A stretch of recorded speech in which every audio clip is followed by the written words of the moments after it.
Ada anak muda di Pontianak punya gerakan, nama gerakannya Gerakan Membawa Emak Makan Enak. Mantap kan? Waktu dia cerita ke saya, Ustaz Somad, tolong endorse, kita punya gerakan namanya Gerakan Membawa Ayah dan Emak Makan Enak. Ustaz Somad pernah melaksanakan ini?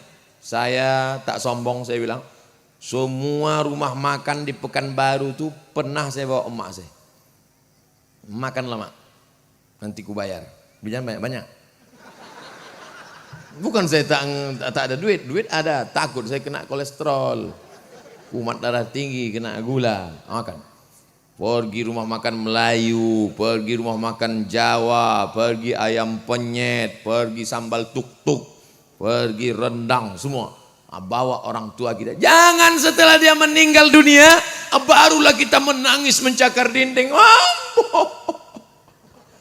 Saya kalau ada orang menangis, emaknya meninggal, mau saya antukkan aja kepalanya ke tiang.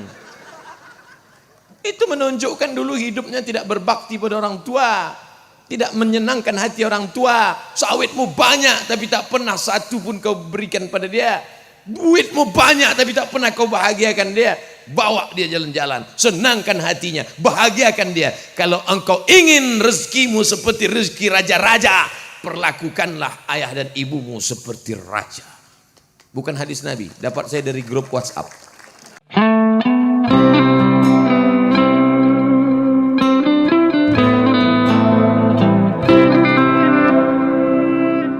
Tadi begitu dengar suara azan maghrib, saya dengar dari musola masjid terdengar solawat. Salatullah, salamullah, ala taha rasulillah. Salatullah, salamullah, ala yasin habibillah. Tawassalna bi bismillah wa bil hadi rasulillah wa kulli mujahidin lillah bi ahlil badri ya Allah. Masjid-masjid, surau-surau, musola-musola di air mas, antara azan dan iqamat masih melantunkan. Ustaz tahu dari mana? Tadi saya dengar. Ustaz kok enggak ke masjid? Saya musafir. Ustaz sholatnya di sini apa di masjid? Saya di sini aja Pak. Kenapa? Saya musafir. Kalau mukim di masjid. Nabi selesai sholat, assalamualaikum warahmatullah, assalamualaikum warahmatullah. Nabi pandang ke belakang, asyahidun fulan, asyahidun fulan, mana si fulan, mana si fulan. Kenapa tidak datang sholat berjamaah ke masjid? Siapa yang sholat di rumah, siapa yang sholat di kamar, siapa yang sholat di kantor, la uharriqanna alaihim buyutahum, akan aku bakar rumah mereka. Andai hidup Nabi sekarang bertambah titik api di Kuansing. Saking banyaknya rumah terbakar. Suatu ketika Hadratus Syekh Hasyim Asy'ari demam panas di pesantren Tebu Ireng. Kata santri-santrinya, Syekh, Hadratus Syekh, kami ke masjid. Mbah Hasyim sholat karena sakit di rumah. Apa kata Mbah Hasyim? Bawa saya ke masjid. Karena panas demam ini tidak ada apa-apa-apanya dibandingkan panasnya api neraka jahanam. Itu Hadratus Syekh Hasyim Asy'ari pernah mengajar di Masjidil Haram, berguru kepada para ulama, imam Masjidil Haram, murid langsung dari para ahli hadis, ahli tafsir, ahli fikih di Makkah, masih lagi sholat di masjid. Ini baru baca kitab I'anah 2 lembar, udah sholat di kamar.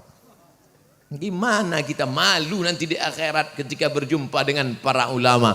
Oleh sebab itu alhamdulillah, Ustaz Somad, masyarakat Air Emas, jangankan sholat di tanah lapang aja seramai ini, apalagi di masjid, betul?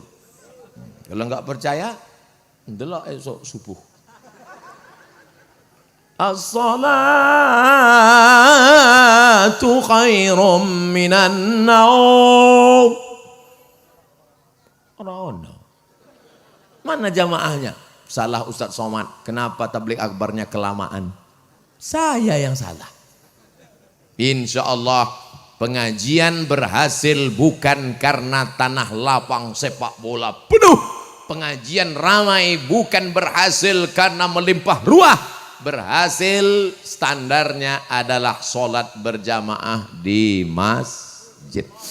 Banyak anak-anak muda semangat ke masjid. Kenapa semangat? Karena imamnya mantap. Masya Allah, tabarakallah. Bismillahirrahmanirrahim. Alhamdulillahi rabbil alamin. Kita pun semangat ke masjid. Pas dilihat CD. Nggak ada lagi orang musik. Tapi itu tidak terjadi di desa Air Emas. Di Air Emas yang ngaji orang. Orang tadi yang ngaji kan? Manusia yang ngaji. Di tempat-tempat lain, ini true story, kisah nyata. Saya sendiri datang mendengar suara bacaan Quran, mantap luar biasa. Masuk dalam flash disk. Gak ada orang. Makanya nanti di surga banyak flash disk masuk surga. CD melebu nang surga. Orang gak ada masuk surga. Masuk neraka jahanam semua. Kecuali orang Air Emas. Amin. Oleh sebab itu anak-anak kita didik. Nasib masih ada. Kenapa yang hadroh laki-laki? Kenapa bukan perempuan yang naik ke atas? Ternyata jawabannya ada di Air Emas. Anak laki-laki yang melantunkan suara. Karena saya pernah hadir di pengajian di masjid yang nyanyi perempuan. Semua laki-laki enggak berkedip. Perempuan yang nasib. Suaranya biasa aja, lipstiknya 2 inci. Bismillah tawassalna billah la la la la la. Nih di Air Emas laki-laki, nggak ada perempuan. Perempuan yang nonton. Tapi di tempat lain sebaliknya, istri orang ditonton suami orang.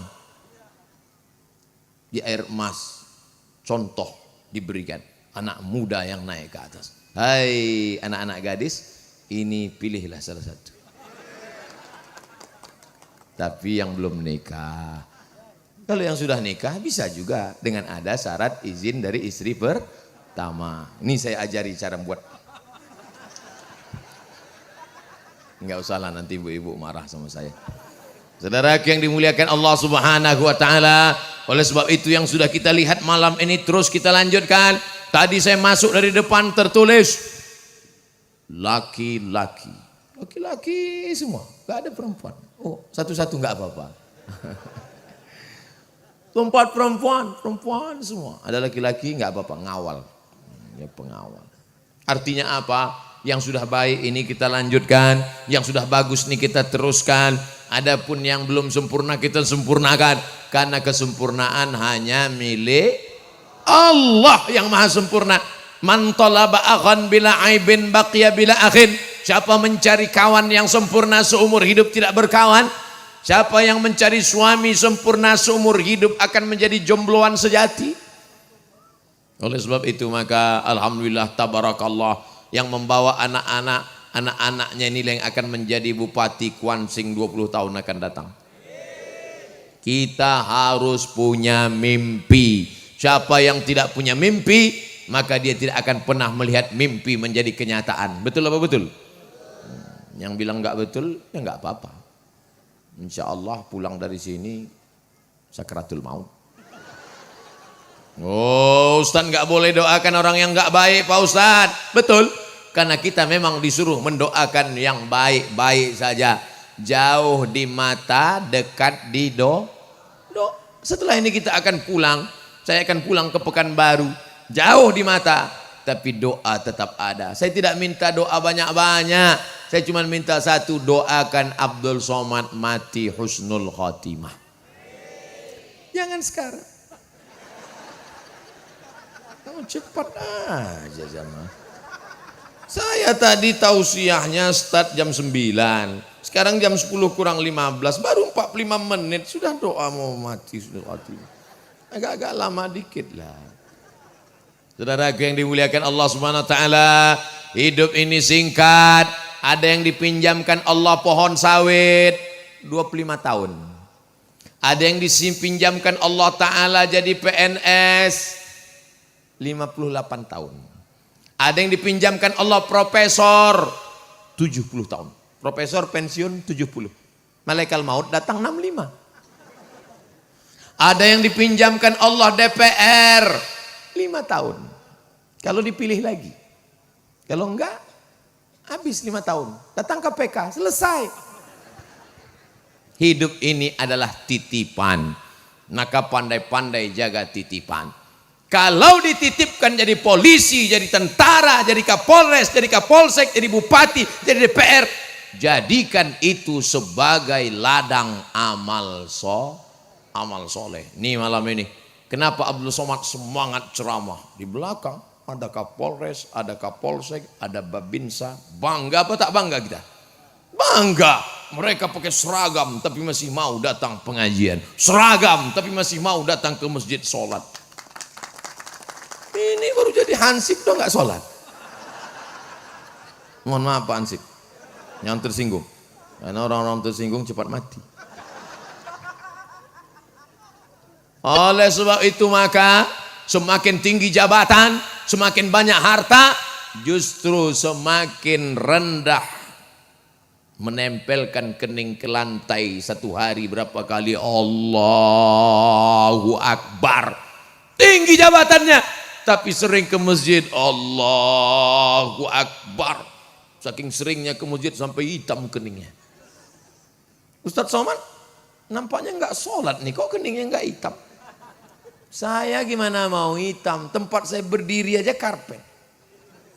Apalagi tempat saya sujud, lembut. Nih karpet, tempat kaki saya aja karpet.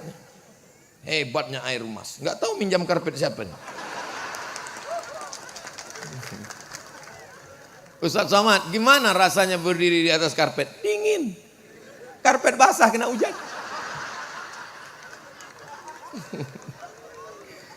Kenapa Ustadz nggak naik ke atas pakai sepatu? Orang saya pakai sendal jepit.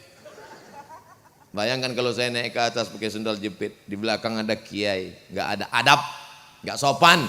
Di bawah ada orang-orang yang nampaknya kita sepelekan, tapi sebenarnya mereka jauh lebih mulia daripada kita di hadapan Allah SWT. Kalau nampak anak muda, kalian anak muda, dosa kalian belum banyak, paling baru pegang tangan 2 kali. Kalau nampak orang tua, kalian orang tua, sehebat-hebatnya anak muda, lebih hebat orang tua. Karena orang tua pernah muda dan anak muda belum pernah tua. Ustadz Somad, saya masuk semua lini dan golongan. Anak muda oke, orang tua mantap. Makanya kalau saya ceramah banyak anak-anak ngejar saya. Ustadz Somad, Ustadz Somad. Loh, kenal sama Ustadz? Ya dari mana? Selalu ngeliat Ustadz di HP mama katanya. Bapakmu tahu? Tahu, alhamdulillah. Malam ini semuanya kumpul. Anak-anaknya hadir, anak mudanya hadir, bapak-bapaknya hadir. Saya pernah ceramah di masjid, isinya anak-anak semua.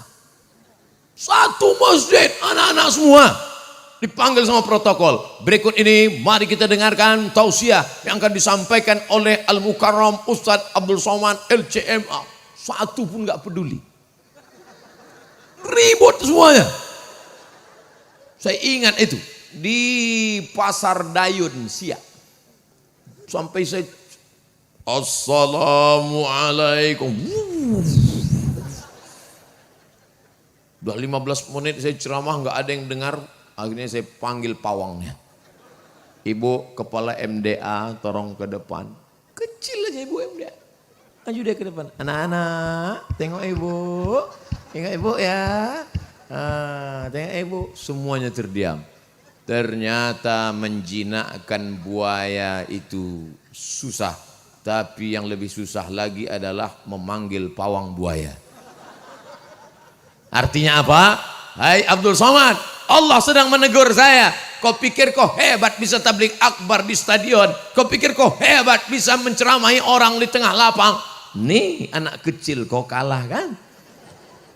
Wa fawqa kulli dzi ilmin alim. Di atas berilmu ada lagi orang berilmu. Makanya jangan sombong. Ini ada orang sombong, angkuh, ketemu tangan masuk dalam. Ngelihat orang nggak mau ke atas.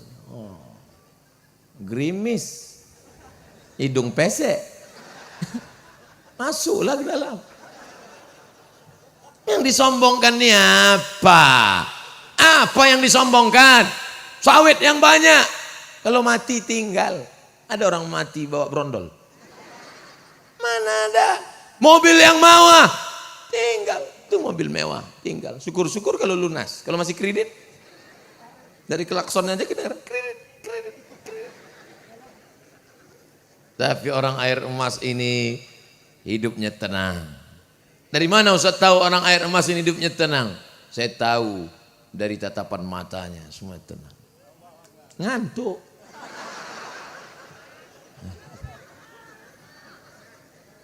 Belum. Saya makanya kalau saya tausiah itu saya lihat, saya tajam, saya lihat. Apa yang Ustaz lihat? Saya mau ngelihat berapa yang nunduk, berapa yang nguap. Kalau ada 2 orang nguap, itu saya tutup langsung. Demikianlah tausiah ini saya sampaikan, mudah-mudahan berkah. Terima kasih. Assalamualaikum warahmatullahi wabarakatuh. Belum lagi. Itu baru contoh aja. Banyak juga yang senang. Alhamdulillah. Saudaraku yang dimuliakan Allah Subhanahu wa taala, yang tadi datang sebelum maghrib, yang datang setelah maghrib, yang datang setelah isya, semuanya bernilai jihad fi sabilillah. Bukan saya yang ngomong, Kanjeng Nabi, man kharaja fi talabil ilmi, siapa yang keluar rumah dengan niat menuntut ilmu, fa huwa fi sabilillah, maka dia sama seperti orang berjihad fi sabilillah hatta yarji'a. Makanya yasinan datang karena dalam yasinan ada tolabul ilmi. Tahlilan datang karena dalam tahlilan ada tolabul ilmi. Pergi ke rumah orang datang walaupun gak ada makanannya, datang aja. Bawa makanan sendiri dari rumah.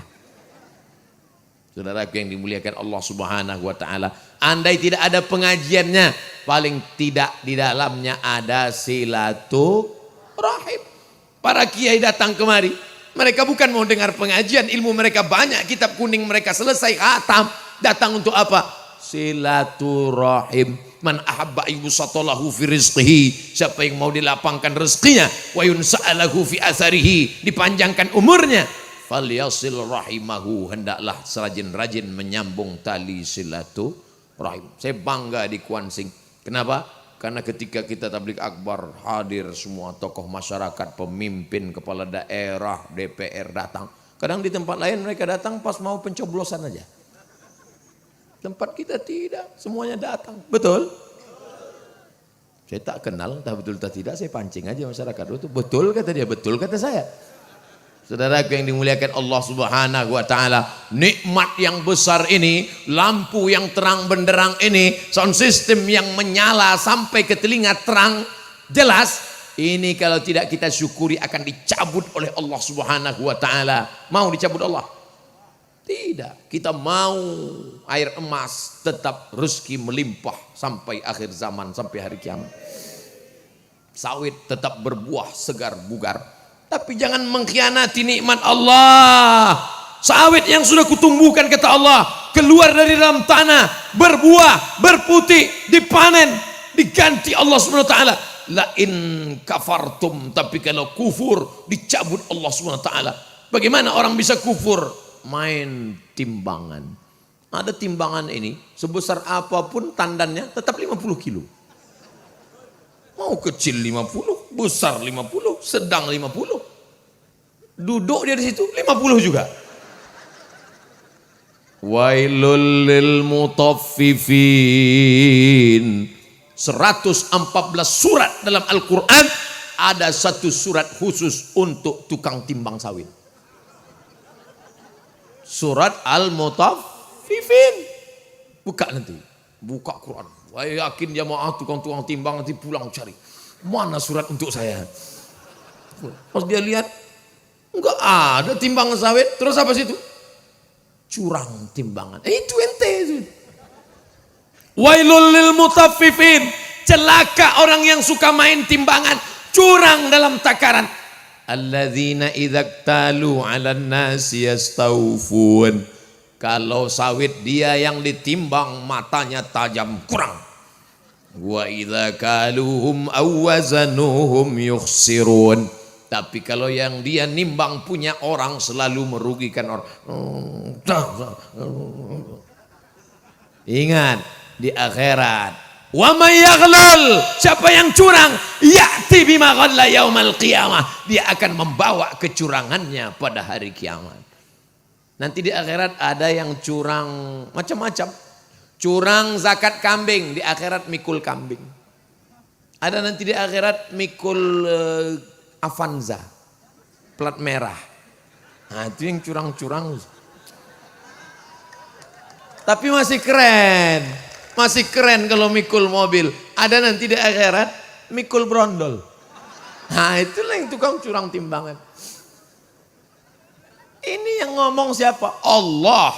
Yang saya sampaikan, saya penceramah yang tidak berani ngomong dengan kalimat saya sendiri. Selalu saya kutip ayat Quran, hadis Nabi, mazhab Syafi'i, mazhab Maliki, mazhab Hanafi, mazhab Hambali, fatwa ulama. Tak keluar daripada itu. Karena semua akan dituntut di hadapan Allah. Sekecil apa? Famay ya'mal mithqala dzarratin khairan. Sebesar biji sawi. Anak-anak sekarang kalau saya sebut biji sawi dia nggak tahu. Sebesar tai coro. Kalau sebesar tai coro aja dituntut, apalagi sebesar brondol. Ustaz dah berapa kali nyebut brondol? Lebih dari 5 kali. Karena itu akan diminta pertanggungjawaban di hadapan Allah. Ini kapleng saya, ini kapleng kamu, ini sawit kamu, ini sawit saya. Ini batas sudah ditetapkan oleh KT, oleh Bapak Kades, Kadus, RT, RW. Ya, tapi diam-diam digeser. Siapa yang menggeser batas tanah qaidah shibrin, sejengkal saja kau geser, quyida sab'i aradin, 7 lapis tanah akan melilit di padang mahsyar di akhirat. Sejengkal kau geser, 7 lapis akan melilit leher. Tuwiqa quyida, dililitkan di leher 7 lapis ke bawah. Alhamdulillah Ustaz, kami tidak ada yang geser sejengkal. Terus 2 meter. Hidup sementara saudaraku. Orang yang suka main-main tanah, orang yang suka main-main timbangan, inilah nanti sebelum di akhirat, sebelum di padang mahsyar, sebelum di neraka, baru di liang kubur, sudah dijepit kubur. Sudah lama liang lahat itu menunggu. Kata orang, sama seperti orang ngidam mau makan mangga liang lahat. Masuk.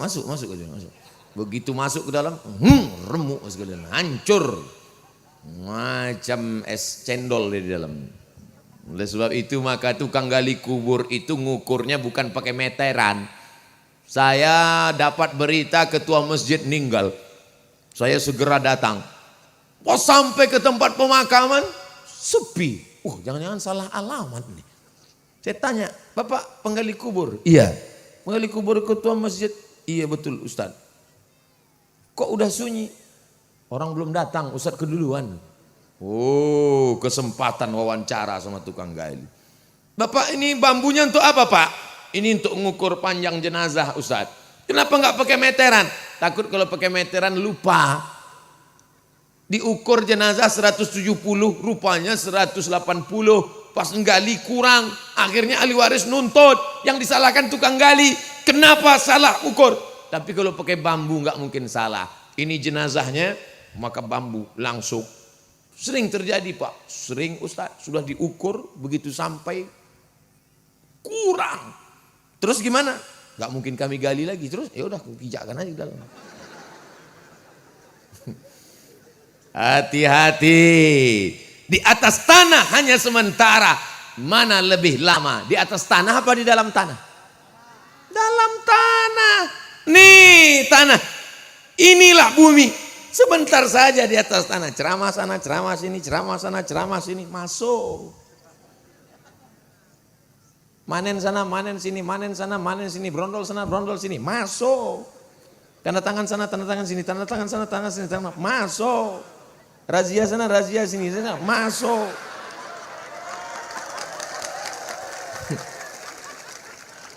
Kita semua akan masuk ke dalam tanah, akan dimakan cacing tanah. Mana yang akan kita bawa mati menghadap Allah? Ibu, kalau bapak meninggal, ada ibu yang mau masuk agak semalam? Tengok, mereka ngaku sekarang. Tidak. Lalu yang perempuan selama ini yang nangis di pinggir kubur suaminya, Papa. Semua orang nahan dari belakang. Ojo mlebu, ojo mlebu. Makanya nanti kalau ada perempuan mau masuk ke dalam, jangan tahan. Biarkan. Mlebu. Gelem apa ora gelem? Mana ada yang mau? Sandiwaranya aja itu. Ustadz Somad selalu perempuan yang dia lecehkan. Saya bukan melecehkan. Sekarang kita balik. Bapak, kalau mereka meninggal, mau bapak masuk ke dalam? Takut mereka. Ternyata mereka anggota ISTI, Ikatan Suami Takut Istri. Saudara yang dimuliakan Allah, saya bukan provokator, bukan mau membentur melaga Bapak Ibu. Saya cuma mau mengingatkan, sayang, silakan sayang. Tapi sayang sampai ke liang lahat, sampai ke kubur. Orang air emas sayang kepada Abdul Somad. Andai mati Abdul Somad, mereka tetap membacakan untuk almarhum Abdul Somad Al-Fatihah. Jangan baca sekarang. Kalau orang air emas membacakan Al-Fatihah untuk Abdul Somad meninggal di Pekanbaru, sampai apa orang nyampe? Siapa yang bilang? Lewatlah sahabat bersama Nabi di samping kubur. Lalu Nabi mengambil pelepah korma, fasaqqahu nisfain, dibelah jadi dua. Lalu Nabi menusukkannya ke makam. Sahabat heran, mengapa engkau tusukkan pelepah korma itu ya Rasulullah? Ternyata pelepah korma bertasbih dan tasbihnya sampai pada orang mati di dalam. Kalau tasbih pelepah korma sampai, apalagi bacaan Quran orang air emas. Itu dalil bacaan Quran sampai. Oh, itu akalan-akalan Abdul Somad aja. Yang ngomong bukan Abdul Somad, Imam Nawawi, meninggal tahun 676 Hijrah. Kitabnya Al-Majmu' Syarah Muhazzab. Kitabnya Al-Minhaj Syarah Sahih Muslim Ibn Al-Hajjaj, kitabnya Al-Adhkar An-Nawawi, kitabnya Riyadhus Shalihin. Imam Nawawi ahli hadis, ahli tafsir, hafal hadis Sahih Muslim di kepalanya, mengatakan bacaan Fatihah sampai untuk orang mati. Tiba-tiba ada orang yang baca hadis, baca sanad hilang matan, baca matan hilang sanad kalau laptopnya hidup. Mengatakan tidak sampai bacaan Quran untuk orang mati. Bapak Ibu percaya sama Imam Nawawi apa Ustadz laptop? Terserah, mau percaya Ustadz laptop terserah. Yang penting saya percaya pada imam-imam, ulama-ulama Ahlus Sunnah wal Jamaah, bacaan Quran sampai pada orang meninggal dunia. Siapa yang tidak percaya minta nama lengkapnya, nanti saya bacakan kalau udah mati. Kalau nggak sampai cepat-cepat kasih tahu. Sedekah makanan sampai apa enggak sampai? Sampai. Orang air emas buat kenduri untuk almarhum Abdul Somad. Silakan anak yatim makan. Datanglah seorang laki-laki bernama Sa'ad. Siapa namanya? Sa'ad. Sa'ad artinya bahagia. Bahasa Melayunya happy. Datanglah orang bernama Sa'ad. Ya Rasulullah, ummi matat. Mak saya meninggal dunia. Apa atasaddaqu anha? Kalau saya bersedekah, apakah pahalanya sampai ke makamnya sudah meninggal? Kata Nabi, tasaddaq, silakan sedekah. Ayu sadaqatu afdal. Sedekah apa yang paling afdal? Saqiyul ma, ngasih air minum. Idzan ahfiru bi'ran. Kalau begitu saya gali sumur. Langsung saat tanpa basa-basi menggali sumur, sumurnya diwakafkannya untuk almarhumah ibunya. Maka Bapak Ibu, saya tidak nyuruh ibu besok ambil cangkul untuk menggali sumur. Datang besok ke pondok pesantren, tanya, Pak Kiai, berapa sumur yang perlu? Sumur bor berapa? Ada perlu 5 lagi. Insya Allah. Ibu mau ngasih? Enggak, nanya aja. Kalau kau kaya, datang ke pesantren, lihat WC-nya. Berapa banyak mereka tidak jadi sholat berjamaah gara-gara kebelet. WC 5, yang mau masuk 500. Daftar antrian full, macam mau berangkat haji. Oleh sebab itu maka ini bantu semua. Anak yatim, fakir, miskin. Sedekahkan. Hadiahkan pahalanya kepada almarhum, almarhumah. Itu bukti kau kaya. Kaya bukan sawit sejauh mata memandang. Kaya bukan mobilnya mewah, kaya bukan rumahnya besar. Oh, itu orang kaya tuh Pak Ustaz, rumahnya besar, mobilnya besar, bininya besar. Tinggal tuh semua. Kalau kau kaya, berapa anak yatim yang kau biayai bulan ini? Jangan jawab, karena begitu mudah menggerakkan anak lidah. Santunan anak yatim menjelang Ramadan. Menjelang Ramadan semua menyantuni anak yatim. Begitu habis Idul Fitri, emangnya anak yatim makannya cuma Ramadan? Zulqa'dah, Zulhijjah, Muharram, Safar, Rajab, Sya'ban, full. Oleh sebab itu, bukti pengajian berhasil malam ini, besok kumpulkan anak-anak yatim, santunan anak yatim. Hari Jumat ini kotak yatim kita terkumpul uang 30 juta. Kenapa tidak dibagi? Berhasilnya bukan karena duitnya banyak, bagi. Ini Ustaz cerita apa nih? Saya ketua masjid. Elek-elek kok ketua masjid ini. Ditanya anggota, berapa kas yatim kita? 30 juta Ustaz. Kenapa enggak dibagi? Bagi. Lebih baik hari Jumat diumumkan, kas yatim kita 0. Bayarkan ke sekolah anak yatim. Ini banyak juga bapak-bapak ini rajin nyantuni anak yatim. Rupanya maknya muda. Kalau beli baju, beli 2. Pulang ke rumah, kasih sama istri. Nih baju, siji loro. Kok loro mas? Anaknya kan siji. 1 untuk anak kita, 1 untuk anak yatim di belakang. Kamu yang ngantar. Soalnya kalau saya yang ngantar nanti perang dunia ketiga. Begitu. Awal bulan, gajian, dapat duit dari KT, mampir ke koperasi, mampir ke warung. Beras 10 kilo, gula 1 kilo, minyak 1 kilo, sarden 10 kaleng, susu 10 saset, roti masukkan bungkus 5, antarkan ke fakir miskin. Siap? Siap. Orang air emas tawadu, dia tidak mau zohir, dalam hati aja. Saya tahu, saya husnuzon sama orang air emas. Saudara yang dimuliakan Allah Subhanahu wa taala, itu amal akan menyertai kita kalau mati nanti. Semua tinggal, sorban kesayangan tinggal, baju koko paling disuka tinggal, peci paling disayang tinggal. Tinggal semuanya, mikrofon. Walaupun saya kemana-mana ceramah, nanti kalau mati apa mau mikrofon? Tinggal digulung pakai kain putih, ibu punya baju batik, bapak punya kain cantik, semuanya tinggal dibagi-bagikan oleh ahli waris. Anak pun tidak mau memakai itu. Mereka buka-buka lemari, jadul. Tinggal. Rumah yang besar, apa kata mereka? Rumah ini terlalu besar untuk kita mas. Iya. Jadi kalau gitu gimana? Kita jual, dibagi-bagi. Mobil mereka buka STNK BPKB, mereka bawa ke kantor Samsat di Taluk Kuantan.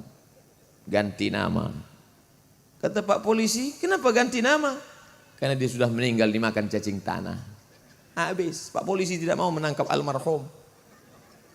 Mana yang kekal abadi? Kalau pernah 1-2 sak semen untuk masjid, kalau pernah memberikan 1-2-3 batang kayu untuk pondok pesantren, itulah yang akan menolong di hadapan Allah Subhanahu wa taala. Maka hidup yang singkat ini manfaatkan, mumpung masih ada umur panjang. Fa idza faraghta fansab. Selesai dari satu ibadah, pindah ibadah lain. Salat sudah, puasa sunat sudah. Ibu rajin puasa sunatnya, enggak pernah tinggal Pak Ustaz, Senin Kemis, Senin Kemis. Kenapa? Diet. Ibu yang puasa sunat Senin Kemis, Senin Kemis, Senin Kemis, Senin Kemis, bagus, lanjutkan.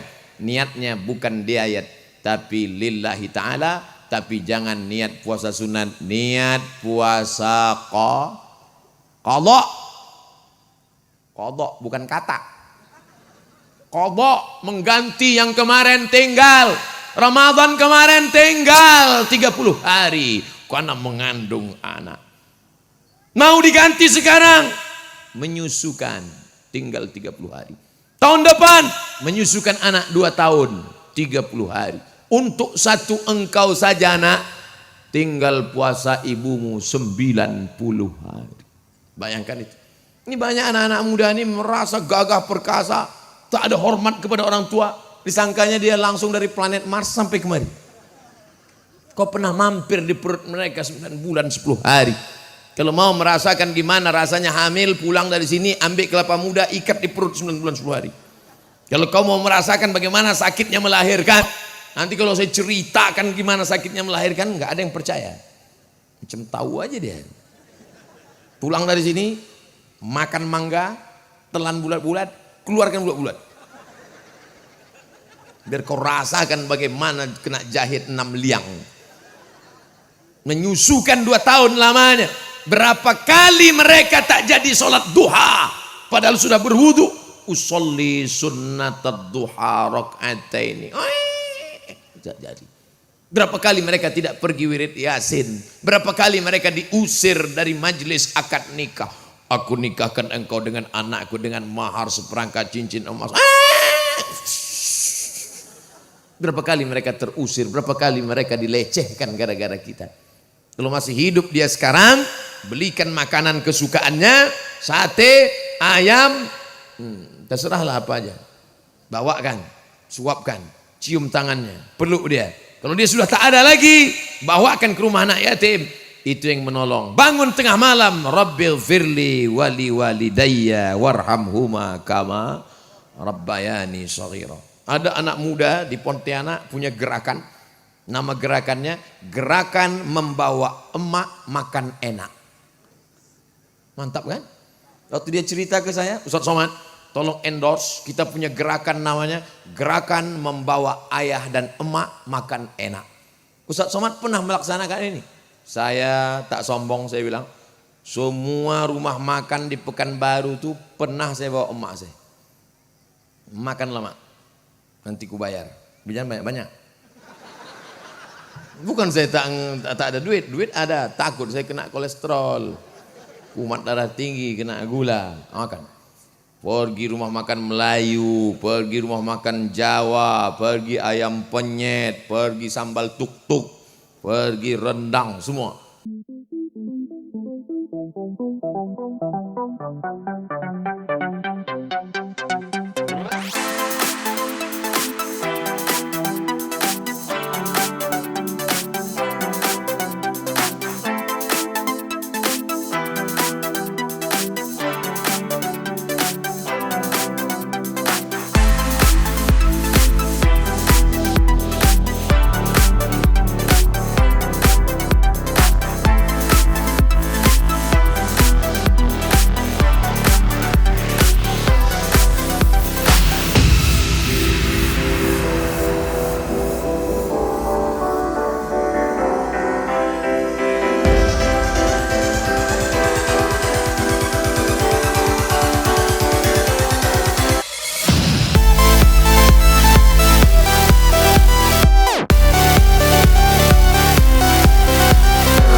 Ustaz. Tetangga saya nakal Pak Ustaz. Lalu kamu doakan apa? Saya doakan dia supaya stres. Ya Allah matikan dia ya Allah, kalau bisa jangan langsung mati, buat dia stroke agak 6 bulan. Apa beda engkau dengan dia? Berarti sama aja isi otaknya. Oleh sebab itu maka doakan dia, ya Allah panjangkan umurnya, sehatkan badannya, murahkan rezekinya, naikkan harga sawitnya sebagaimana sawitku juga naik karena kami satu KT. Doakan kebaikan-kebaikan. Nikah dia, anak ibu dengan anak bapak sama, seperjalanan, satu sekolah, sama-sama berangkat, sama-sama ke Pekanbaru, sama-sama tamat. Tapi anak dia dapat jodoh duluan. Marah. Kok anak dia nikah duluan? Kan sama satu sekolah. Iyalah, dia pakai pelet. Kenapa tidak katakan dia seperti anak saya? Maka dia dapat mantu juga sama seperti mantu saya. Mengatakan anak orang, anak kita tak salah. Asal jangan bini orang, bini kita masalah. Senang hati saya, anak dia sudah menikah, sudah dapat jodoh. Insya Allah anak saya menyusul. Nikahnya datang, doakan di depan dia. Barakallahu lakuma wa baraka alaikuma wa jama'a bainakuma fi khair. Kalau hati bersih, tapi kadang hati kotor, doanya sama, bunyinya beda. Barakallahu lakum.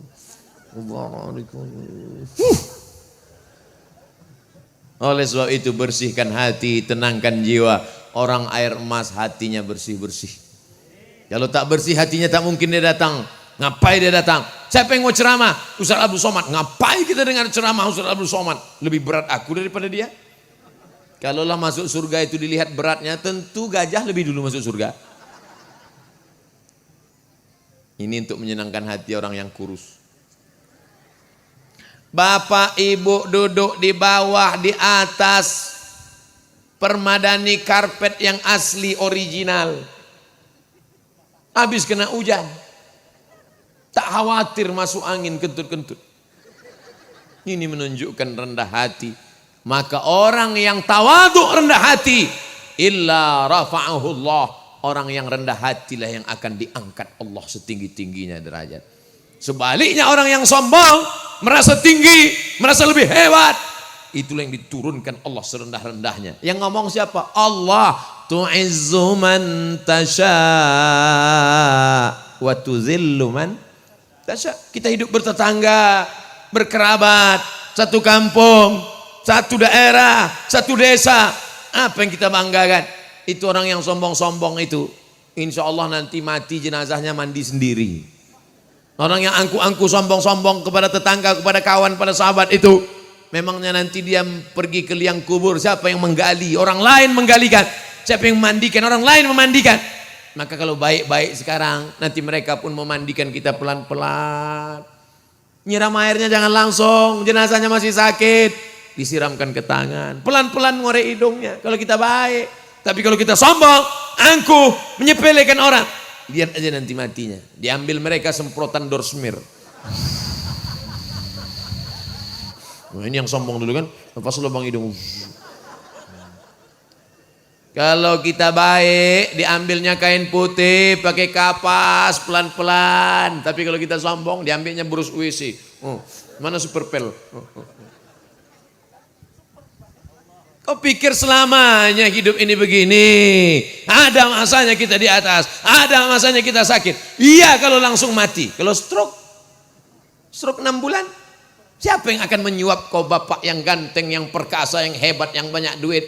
Siapa yang akan menyuap kalian? Apa datang kawan-kawan kalian menyuap? Tidak. Siapa yang akan menyuap makan pagi? Siapa yang mewudukan? Siapa yang memakaikan pampers? Siapa yang mengangkat dari tempat tidur? Nih mereka.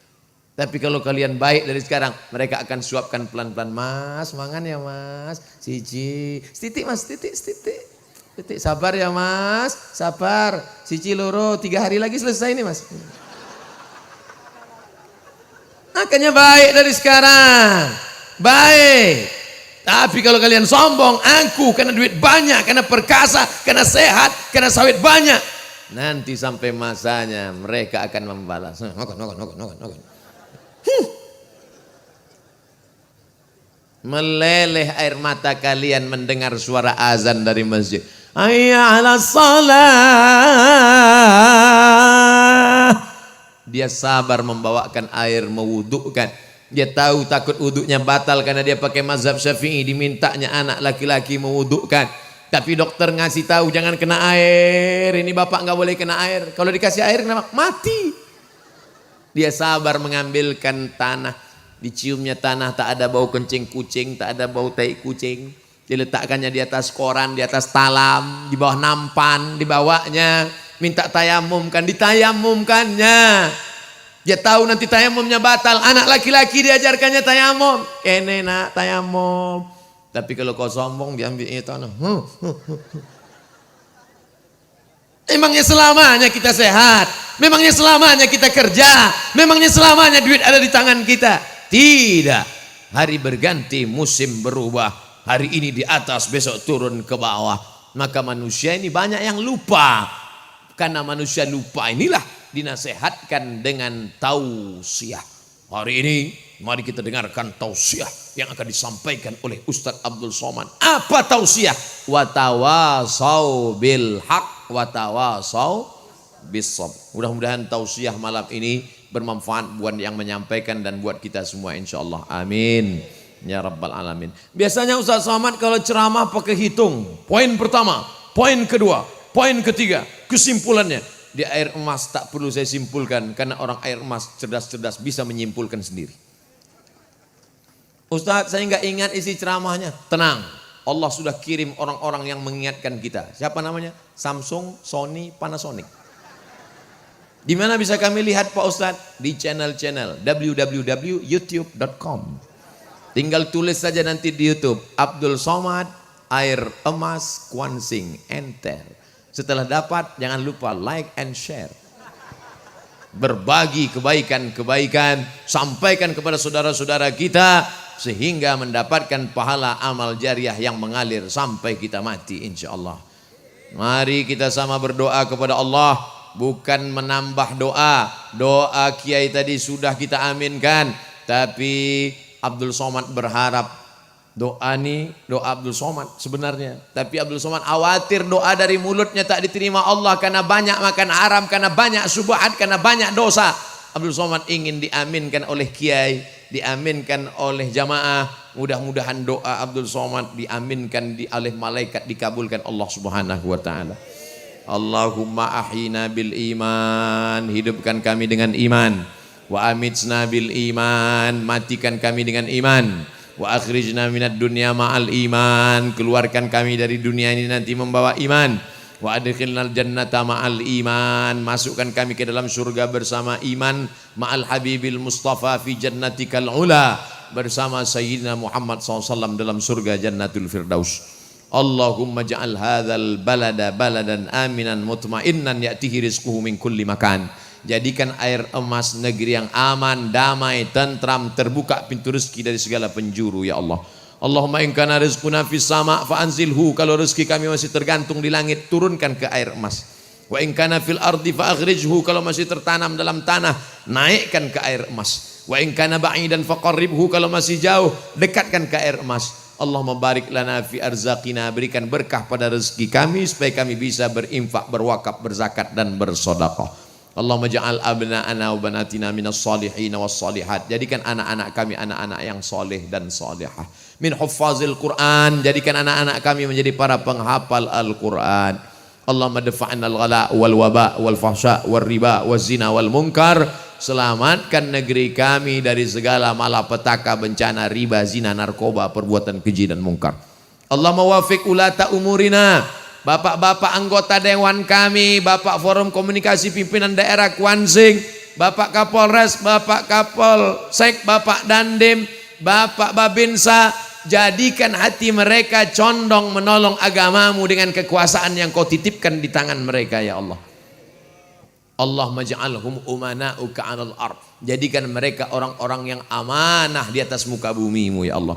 Allahumma khtim lana bi husnil khatimah wa la takhtim alaina bi su'il khatimah. Allahumma ja'al akhir kalamina 'inda intihai ajalina, jadikan akhir kalam kami ketika ajal kami sampai, saat malaikat maut mencabut nyawa kami, yang terakhir keluar dari mulut kami la ilaha illallah Muhammadur Rasulullah sallallahu alaihi wasallam kalimatu haqqin 'alaiha nahya wa 'alaiha namutu wa biha nub'atsu insyaallah taala minal aminina bi rahmatillahi wa karamihi ya arhamar rahimin.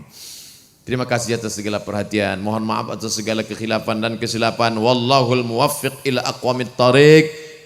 Wassalamualaikum warahmatullahi wabarakatuh.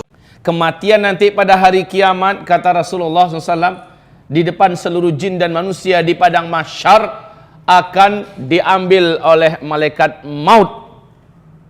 Lalu dicengkramnya dengan tangan kirinya. Kematian itu seperti binatang, kata Rasulullah. Jadi Allah menjadikan kematian itu diibaratkan seperti sebuah binatang. Apabila orang yang masuk surga telah diantarkan ke surga dan mereka masuk. Apabila orang yang menjadi ahli neraka telah diantarkan ke neraka dan diseret ke neraka dan masuk. Lalu malaikat di antara surga dan neraka mengangkat binatang ini. Dia bertanya dan berkata dengan suara yang terdengar oleh siapapun saja di seluruh penduduk surga dan di seluruh penduduk neraka. Kalian tahu apa ini? Ini adalah kematian. Dengan ini kalian dulu dibatasi kehidupan. Dengan ini kalian dulu berujung dengan kematian. Ini adalah kematian. Maka malaikat ini langsung menyembelih kematian itu di depan seluruh penduduk surga yang ada di surga, oleh penduduk neraka yang ada di neraka bisa menyaksikannya. Maka setelah dia sembelih kematian itu, malaikat berkata, khuludun khulud lal maut. Sekarang kehidupan kekal, tidak ada kematian. Orang-orang yang hidup di dalam surga ragu, jangan-jangan hidup saya berakhir lalu berakhirlah kesenangan ini. Tidak perlu lagi kamu mengkhawatirkan. Kamu kekal di dalam surga, kekal. Hari demi hari yang kamu jalani di dalam surga lebih sempurna dan lebih enak daripada hari sebelumnya. Bertambah waktu ke depan, bertambah indah, bertambah enak, bertambah lezat, bertambah nyaman, bertambah bahagia di dalam surga. Dan kesedihan juga adalah makhluk. Itu pun dibuang dan dimatikan oleh Allah. Tidak ada lagi kesedihan. Tidak ada sakit yang dalam surga. Sementara yang di neraka, mereka berharap mudah-mudahan ada ujung dari kehidupan dalam neraka, yaitu kematian. Tapi setelah dia lihat kematian disembelih oleh malaikat maut, bahwa kematian sudah tidak ada, bertambah menjadi putus asanya ahli neraka. Gimana? Kalau seandainya bisa bunuh diri mati mah enak, ya kan? Dalam neraka bunuh diri mati, ya enak, lepas dari neraka. Ini malah nggak bisa mati. Ya Rabb, ibadallah ma'asyiral muslimin, apakah kehidupan yang sebentar saja di kehidupan dunia ini berhasil melenakan dan melalaikan kita? Rugi, Bapak Ibu, rugi. Hanya gara-gara uang yang tidak seberapa, emas yang tidak seberapa, menjadikan kita menipu, mencuri, merampok, membunuh, melakukan kezaliman, menjadikan kita melakukan berbagai macam perbuatan riba dan segala macamnya. La haula wala quwata illa billah. Ibarallah ma'asyiral muslimin wal muslimat. Pembahasan kita terakhir di Masjid Al-Bina dulu saya ingat, yaitu tentang perjalanan roh, dan ini sudah selesai. Perjalanan roh, bagaimana dia dicabut dan seterusnya. Kemudian kita menceritakan tentang pengalaman Nabi, apa yang beliau saksikan di alam kubur, bahwa pemandangan yang ada di alam kubur kontras habis dengan pemandangan yang ada di Malaul A'la. Malaul A'la adalah tempat rohnya orang-orang yang beriman, orang-orang soleh, dibawa membumbung ke langit, disimpan di sana. Di mana? Di salah satu di antara taman-taman surga. Sehingga Rasulullah bersabda, sesungguhnya kuburan itu untuk orang beriman adalah raudhah mir riyadil jannah. Satu taman di antara taman-taman tempat transit kita loh Pak. Orang beriman tempat transitnya menjelang sangkakala pertama ditiup, yaitu di taman surga. Belum masuk, baru sebatas tamannya doang. Ya, belum masuk lagi ke surga, karena masuk surganya ntar. Habis tiupan yang kedua, ya, kita dibangkitkan, urusan padang mahsyar selesai, kemudian kita digiring menuju ke titian. Apabila selamat di titian, kita nyampe di seberang, dibukakan pintu-pintu surga, masuk, baru setelah itu halal bagi kita masuk surga. Menjelang kiamat, yang terjadi bukannya masuk surga dulu, tetapi diletakkan di wilayah transit, yaitu salah satu taman di antara taman-taman surga. Di dunia ini untuk dapat ke taman yang sangat indah, karcis dan ongkos masuk saja mahal. Dan kita akan selfie-selfiean di sana, foto-foto, ya, menghabiskan waktu. Sementara di sana sambil nunggu kiamat, subhanallah, angin surga, rumput surga, batang-batang surga, tetumbuhan surga yang sifatnya taman-taman surga, mala ainun ra'at, mata enggak pernah menyaksikan ada yang seindah itu di dunia, wala udhunun sami'at, telinga juga enggak pernah dengar, dalam sejarah kisah khayalan dongeng pun enggak akan sampai, wala khatar ala qalbin bashar. Sampai kapan? Sampai menunggu sangkakala pertama ditiup. Jadi tempat transitnya, siapa yang paling tinggi posisinya di alam kubur atau alam barzakh, di a'la, di malaul a'la itu. Jadi ada levelnya. Malaul a'la, ya, inilah tempatnya orang-orang yang ditinggikan oleh Allah. Yang tertinggi adalah al-a'la illiyin. A'la illiyin. Ini yang paling tinggi dari seluruh yang tinggi-tinggi. Saya rasa, saya yakin Bapak Ibu semua sepakat dengan saya. Enggak perlulah harus di a'la illiyin. Pokok dia di malaul a'la aja udah nyaman dah. Bener enggak? Amin ya Rabb. Amin ya Rabb. Semoga nanti kita bisa ketemu di sana. Ya Allah ya Rabb, ya Rabb. Dan mereka yang di sana itu Bapak Ibu tahu, persis di kehidupan dunia ini bisa saling bual-bual. Kalau bahasa orang Malaysia berbual-bual, ngobrol-ngobrol, cerita-cerita. Bu, Ibu dulu tinggal di mana di dunia? Oh, saya di sudutnya Sunda, sebelah sana. Ya, Pak, Bapak tinggal dulu di mana? Saat itu Bapak Ibu yang kami muliakan, halal bagi kita untuk berbicara tentang masa lalu di kehidupan dunia. Tetapi yang enggak nyampe di sana ditanyain, kamu kan si fulana yang tetangga saya di rumah saya. Iya betul, kamu kan udah ninggalnya kapan? 2 minggu yang lalu. Masya Allah, kok saya nggak tahu ya, kamu aja yang sibuk. Terus anak-anak saya gimana pas kamu tinggalin? Loh, nggak ketemu sama kamu? Enggak, anak kamu udah meninggal duluan sebelum saya 3 bulan yang lalu dalam tragedi kecelakaan. Lalu dicari database-nya, gitu loh kita nanti di Malaul A'la dicari database-nya. Kok anak saya nggak ada, di mana posisinya? Maka tahulah orang tua atau kita yang sudah meninggal dan letaknya di tempat yang mulia itu, anak kita bukan di situ tempatnya, tapi di mana? Asfalas safilin. Asfalas safilin. Tahulah kita bahwa keturunan kita, anak kita tidak ditempatkan di tempat yang mulia ini, tetapi mereka diletakkan di asfalas safilin. Kata Syekh Islam Ibn Taimiyah, asfalas safilin adalah suatu tempat yang paling rendah, paling panas, paling sempit, paling menyesakkan dan penuh siksaan, di dalam perut bumi letaknya. Enggak di langit. Kalau di langit itulah dia tadi malaul a'la. Kalau di bawah disebut dengan sijjin. Wa ma adraka mas sijjin. Lanjut. Kitabun marqum. Orang-orang yang disijin, dipenjara di dalam perut bumi, mereka disiksa. Mereka disiksa sambil menunggu kiamat. Model siksaannya inilah yang Nabi Muhammad pernah diajak oleh malaikat Jibril dengan malaikat Malik jalan-jalan ke alam barzakh. Yang dikasih lihat adalah pemandangan serem itu.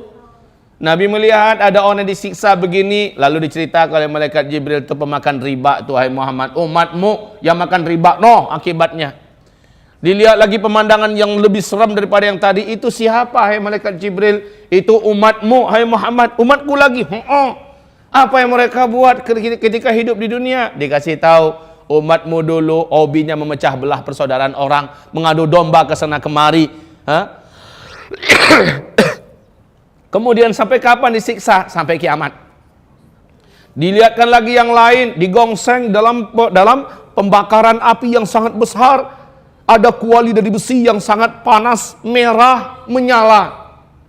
Orang-orang di dalam seperti digongseng, berusaha naik ke atas, asal sampai di atas dihantam oleh api yang besar dari bawah, menggelinding lagi ke bawah dalam keadaan di atas tungku besi yang sangat besar dan merah karena panasnya. Menjerit-jerit di dalam keadaan telanjang bulat. Siapa ini wahai Jibril? Dijawab lagi, itu adalah umat Muhammad yang semasa hidup di dunia melampiaskan syahwatnya kemana-mana. Diajak kemana-mana melihat pemandangan-pemandangan. Makanya kata Nabi, ma ra'aitu manzaran qat afdha minal qabr. Aku belum pernah menyaksikan ada pemandangan yang lebih hebat, yang lebih menakutkan, yang lebih dahsyat dibandingkan dengan pemandangan alam kubur. Ma'adzanallah wahai ibu-ibu, ma'adzanallah wahai bapak-bapak, ma'adzanallah. Nasallallahu taala al-afiyah. Mudah-mudahan Allah menjadikan bapak ibu bukan termasuk yang di sana. Ya Rabb, amin ya rabbal alamin. Bapak ibu, ya hamba-hamba Allah yang kami muliakan, siapakah dari umat Nabi yang dijamin tidak akan diazab dalam kubur? Satu, umat Nabi yang dijamin tidak akan diazab di dalam kubur. Yang pertama, kullus syuhada min ummati Muhammad sallallahu alaihi wasallam. Seluruh orang-orang yang ketika akhir hayatnya syahid. Ketika akhir hayatnya syahid. Saya ringkaskan, yang syahid itu yang paling level tertingginya yang terbunuh demi menegakkan kalimat Allah di medan perang melawan orang kafir, kafir komunis, kafir syiah, kafir musyrikin, kafir-kafir lainnya, perang dalam rangka membela agama Allah, meninggikan kalimat Allah, tentu di atas ilmu, meninggal syahid. Rasulullah bertanya kepada para sahabat, kalian tahu siapa-siapa yang syahid? Sahabat Nabi menjawab, sebatas yang ini saja. Oh, kalau begitu kata Rasulullah, sedikit amat yang syahid dari umatku. Enggak. Yang syahid dari umatku kata Rasulullah belasan kelompoknya. Ada yang tenggelam sementara dia mukmin, matinya tenggelam karena tsunami kah? Karena masuk ke dalam musibah, ya intinya, maka dia tenggelam, syahid. Ada yang meninggal karena sakit di perutnya, mukmin, dia syahid. Ada yang meninggal karena sakit di kepalanya, mukmin, dia mukmin loh ya, syaratnya mukmin, bukan musyrik ya. Lalu dia meninggal, udah berobat kemana-mana dengan obat yang benar dan halal, enggak sembuh-sembuh, meninggal, syahid. Siapa yang meninggal demi mempertahankan akidahnya dan agamanya lalu dibunuh, syahid.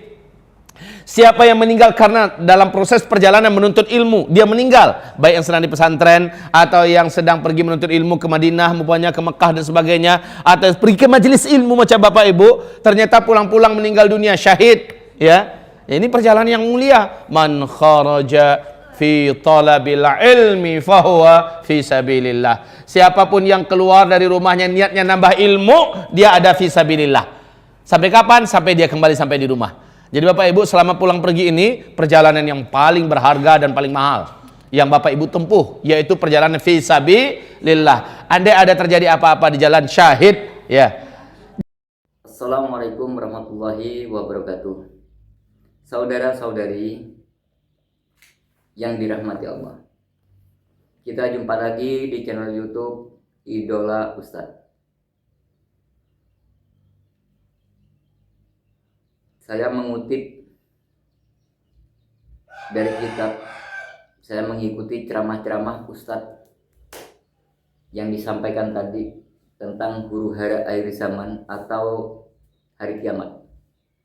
Setelah saya pahami dalam kitab itu, semuanya itu benar apa adanya. Kenapa saya kok kalau menyimak Ustadz berdakwah, saya mengambil kitab? Karena saya belajar. Saya ikutin kitab apa, hadis mana, kalau firman Allah, firman yang mana yang disampaikan. Nah, gitu tujuan saya. Bukan saya itu nanti saya mau menyimak ceramah Ustadz takutnya Ustadz itu salah. Bukan itu maksud saya. Tapi saya ingin belajar. Jadi kalau belajar tidak praktek kan kita tidak paham-paham nantinya. Gitu. Karena saya kan pernah bertemu dengan seseorang, itu pun dalam mimpi bertemunya. Saya itu bertanya, wahai makhluk, kau makhluk apa? Kamu itu buruk rupa dan berbulu, enggak nyaman untuk dipandang. Lalu makhluk itu menjawab, wahai manusia, aku akui, aku jujur, tubuhku memang buruk, rupaku memang jelek, dan kelakuanku, akhlakku memang jelek. Aku jujur katanya. Tapi itu lebih baik daripada umat manusia katanya. Dan kok gitu, saya gitu kan. Manusia berpenampilan baik, tapi hatinya buruk, akhlaknya buruk. Apakah itu tidak menipu Allah katanya? Nah, saya merasa malu. Saya merasa malu kepada makhluk tadi, makhluk yang jelek itu. Kenapa? Dia bertanya, kalau umat manusia itu banyak yang tidak jujur, berpenampilan baik seperti saya, misalkan seperti saya ini belum tentu saya baik, saya akui belum tentu baik. Maka saudara bercerminlah, kalau saudara hidup di akhir zaman ini, jangan berbuat apa yang dilarang oleh Allah. Dan kita jangan pernah mencari kebaikan. Jangan salah paham, kita jangan pernah mencari kebaikan. Tapi kita harus berbuat baik. Kalau kita mencari kebaikan, itu hanya sesaat. Habis baiknya, habis pemberiannya, habis pula baiknya. Tapi kalau kita berbuat baik, walaupun kita sudah wafat, kebaikan kita tetap dikenang oleh orang yang sudah mengetahuinya tentang kebaikannya. Jadi hidup di akhir zaman itu, coba ya saudara resapi, satu hari ini cepat nggak? Atau satu minggu cepat nggak? Dihitung coba dari hari Jumat. Hanya berapa hari sudah Jumat lagi kan gitu. Setahun ini cepat banget. Itu bagian dari tanda-tanda tanda-tanda daripada dekatnya hari kiamat. Jadi kita harus memahami tanda-tanda hari kiamat itu sudah jelas. Sudah sangat dekat dari sekarang. Makanya dalam kitab Imam Suyuti diterangkan, bumi tidak kurang tidak lebih dari 1500 tahun. Nah, sekarang sudah 1477 Hijriah. Ya kan? Jadi dalam karangan kitab Imam Suyuti, bumi tidak kurang tidak lebih dari 1500 tahun. Nah, tapi belum ada yang ceramah-ceramah yang menerangkan itu kalau sudah 1500 tahun kiamat, itu salah berarti. Yainya salah, yang menyampaikan seperti itu salah. Jadi dalam kitab Imam Suyuti itu begini. Yang dimaksud itu 1500 tahun, maka tidak ada orang yang beriman. Berarti umurnya umat muslim tidak kurang tidak lebih dari 1500 tahun. Itu karangan ya, karangan Imam Suyuti. Saya jelaskan itu karangan, kitab karangannya. Jadi kalau karangan bisa benar bisa tidak, ya Allah wa'lam ya. Nah, kita sebagai umat muslim, kalau yang tidak paham kitab, tidak paham firman Allah, kalau mendengarkan ceramah, kita harus memilih mana ceramah yang baik, mana yang tidak. Kalau ada ceramah walaupun surbannya itu setinggi gunung, sepanjang kereta api, tapi ceramahnya itu memecah belah umat, banyak tertawa di atas panggung, itu tidak layak untuk diikutin ya. Kenapa begitu? Ya, karena penceramah itu atau pendengar apabila ada pengajian, kalau banyak tertawa, itu setan masuk lewat tertawa ke dalam hati. Makanya kalau ngaji, kiainya guyang-guyu, jamaahnya tidak mungkin dapat apa-apa. Setelah pulang dari pengajian dia lupa, atau dia akhlaknya tidak pernah berubah.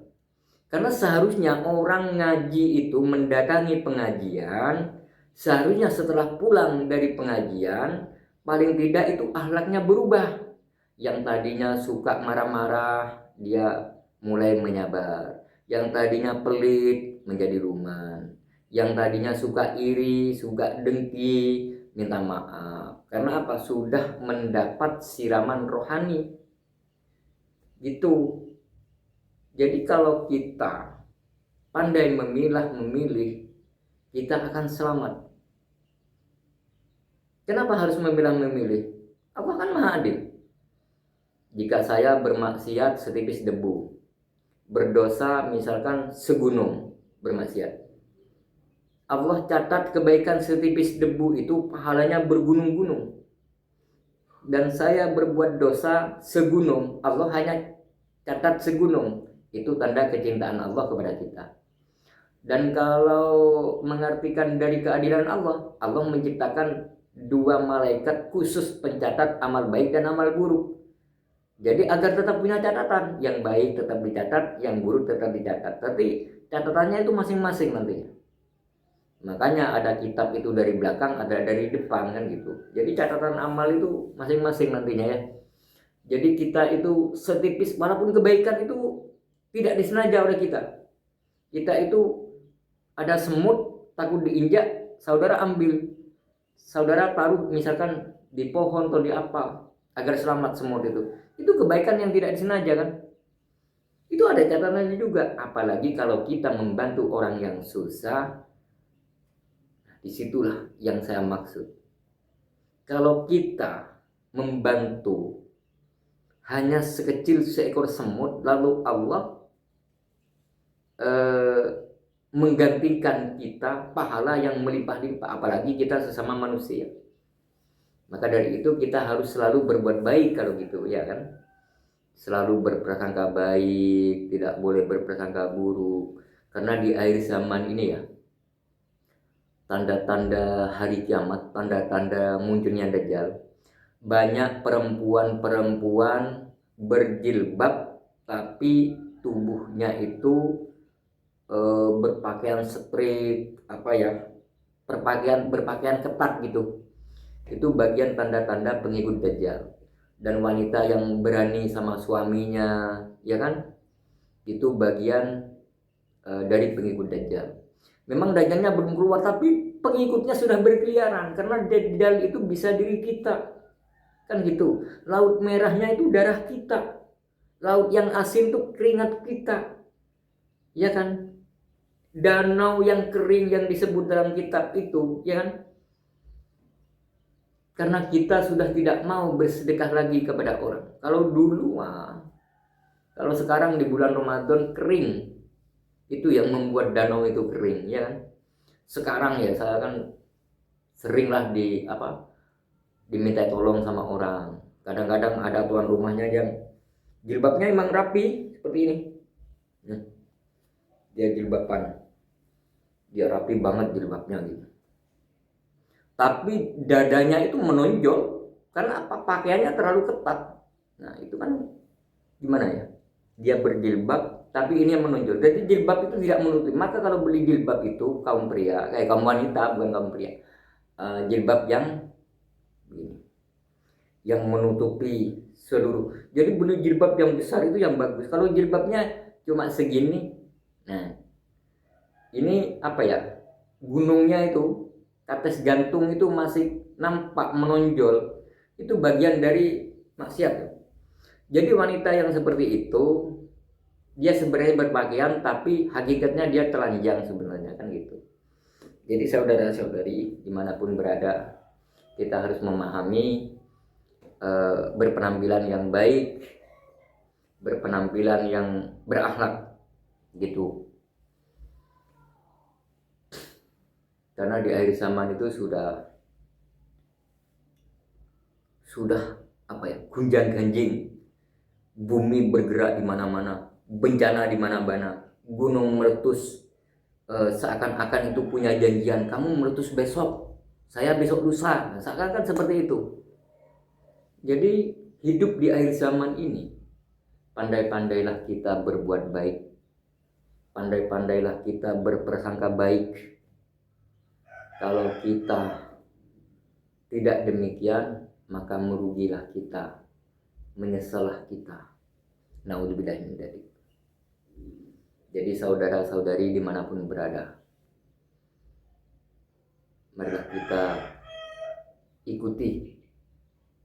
ikuti syariatnya dan ikuti tauhidnya, dan kita harus selalu beribadah kepada Allah. Hanya Allah yang maha besar, hanya Allah yang patut dipuji. Kalau saudara dipuji sama orang, jangan bangga, kembalikan kepada Allah. Ya, kalau saudara disanjung, jangan bangga, kembalikan sanjungan kepada Allah. Baru itu orang baik. Karena yang semua itu hanya milik Allah. Termasuk perkataan yang ada di channel Idola Ustadz ini. Kalau ada perkataan yang baik, ceramah yang baik, itu semuanya datangnya dari Allah. Tapi kalau ada ceramah-ceramah yang tidak baik, kataan yang tidak baik, yang kurang berkenan, menurut saudara, itu kesalahan dari saya pribadi atau selagi admin Idola Ustadz. Jadi karena saya ini sebagai manusia biasa, karena apa ya, bukan manusia suci, saya itu bisa dikatakan makhluk kasar, karena memang kasar, karena saya itu bukan makhluk halus. Jadi wajar lah kalau saya itu dibilang kasar misalkan, karena saya kan bukan makhluk halus kan gitu. Jadi saya minta maaf kalau ada kata-kata yang tidak baik, yang tidak berkenan, apalagi ini sudah mau bulan Ramadan ya. Semoga kita itu bisa beribadah, semoga bisa berpuasa di bulan Ramadan. Amin ya rabbal alamin. Dan saya sampai di sini dulu saudara. Kalau ada kesalahan saya minta maaf, dan saya mendoakan saudara dimanapun berada, semoga dalam keadaan sehat walafiat dalam lindungan Allah Subhanahu wa taala, amin. Dan semoga saudara selalu banyak rezekinya, amin ya rabbal alamin. Dan semoga saudara bahagia selalu, amin ya rabbal alamin. Dan saya akhiri sampai di sini dulu. Wassalamualaikum warahmatullahi wabarakatuh. Sampai jumpa lagi saudara, hanya di channel Idola Ustadz.